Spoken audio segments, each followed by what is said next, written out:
2 मेला पश्चिम विदर्भामध्ये शेतकऱ्याचा ट्रॅक्टर मोर्चा जिल्हा अधिकाऱ्यावर 6 जिल्ह्यामध्ये धडकणार आहे। अकोले जिल्ह्यामध्ये सुद्धा 2 तारखेला सकाळी 10 वाजता जिल्ह्यातले सर्व शेतकरी हजारोच्या संख्येनं ह्या ठिकाणी आपला ट्रॅक्टर घेऊन दाखल होतील। प्रत्येक गावामधला ट्रॅक्टर, प्रत्येक गावामधले शेतकरी हजारोच्या संख्येनं अकोल्याला दाखल होतील आणि 2 तारखेला 10 वाजता आम्ही ठीक जिल्हा अधिकारी कार्यालयावर ट्रॅक्टर मोर्चा घेऊन जाणार आहोत।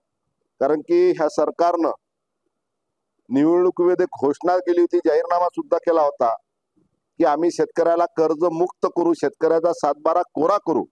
पण जवळपास 4 महिन्याचा कार्यकाल होऊन गेला, अद्यापर्यंत शेतकऱ्याला कोणत्या प्रकारची कर्ज माफी केली नाही आणि जबरदस्ती शेतकऱ्याला कर्ज भरणा करण्याचे आदेश सुद्धा या गव्हर्नमेंटने केले। म्हणून शेतकऱ्याला कर्ज मुक्त करण्यासाठी, शेतकऱ्याला कर्ज माफी देण्यासाठी या पश्चिम विदर्भातला ट्रॅक्टर मोर्चा 2 मे रोजी प्रत्येक जिल्ह्यामध्ये निघणार आहे।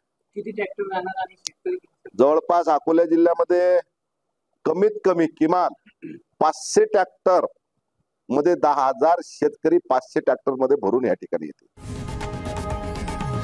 लोकशाही मराठी ऐका, पहा, जागरूक रहा।